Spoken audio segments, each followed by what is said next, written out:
കമ്പനികൾ തങ്ങളുടെ ജീവനക്കാർക്ക് പലതരത്തിലുള്ള ഓഫറുകൾ നൽകാറുണ്ട്. എന്നാൽ അതിൽ നിന്നെല്ലാം വ്യത്യസ്തമായി തങ്ങളുടെ ജീവനക്കാർക്ക് വെറൈറ്റി ഓഫർ നൽകിയിരിക്കുകയാണ് ദക്ഷിണ കൊറിയൻ കമ്പനിയായ ബുയോങ് ഗ്രൂപ്പ്.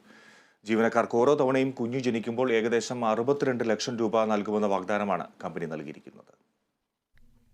ഇന്ത്യ, ചൈന പോലുള്ള രാജ്യങ്ങളെ സംബന്ധിച്ച് ജനസംഖ്യ വലിയൊരു തലവേദനയാണ്. എന്നാൽ മറ്റു ചില രാജ്യങ്ങളെ സംബന്ധിച്ച് ജനനനിരക്ക് കുറഞ്ഞിരിക്കുന്നതാണ് തലവേദന. ഇത്തരം രാജ്യങ്ങൾ ജനനനിരക്ക് ഉയർത്താൻ പല പ്രഖ്യാപനങ്ങളും നടത്താറുണ്ട്. അത്തരത്തിൽ കുട്ടികളുണ്ടാകുന്ന ജീവനക്കാർക്ക് 62 ലക്ഷം രൂപ വാഗ്ദാനം ചെയ്ത് ലോകത്തെ ഞെട്ടിച്ചിരിക്കുകയാണ് ദക്ഷിണ കൊറിയൻ കമ്പനിയായ ബുയോങ് ഗ്രൂപ്പ്. ഓരോ കുട്ടി ജനിക്കുമ്പോഴും ജീവനക്കാർക്ക് 100 ദശലക്ഷം കൊറിയൻ വോണാണ് കമ്പനി ക്യാഷ് റിവാർഡ് പ്രഖ്യാപിച്ചിരിക്കുന്നത്. 2021 മുതൽ കമ്പനി ഇത്തരമൊരു ഓഫർ ജീവനക്കാർക്ക് നൽകുന്നുണ്ടെന്നാണ് റിപ്പോർട്ടുകൾ. ഇതുവരെ മൊത്തം 70 കുഞ്ഞുങ്ങളെ പദ്ധതിക്ക് കീഴിൽ കമ്പനി സ്വാഗതം ചെയ്തു കഴിഞ്ഞു. പദ്ധതിയുടെ ഭാഗമായി ജീവനക്കാർക്ക് മൊത്തം 7 ബില്യൺ കൊറിയൻ വോൺ വിതരണം ചെയ്യുമെന്നാണ് കമ്പനി പറയുന്നത്. കമ്പനിയുടെ ഈ ഓഫർ സ്ത്രീകൾക്കും പുരുഷന്മാർക്കും ബാധകമാണ്.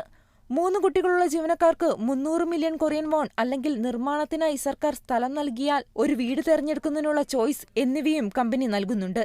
ലോകത്തിലെ ഏറ്റവും കുറഞ്ഞ ഫെർട്ടിലിറ്റി നിരക്ക് ദക്ഷിണ കൊറിയയിലാണെന്നാണ് 2022 സ്ഥിതിവിവരക്കണക്കുകൾ വെളിപ്പെടുത്തുന്നത്. Business desk, Kerala vision news.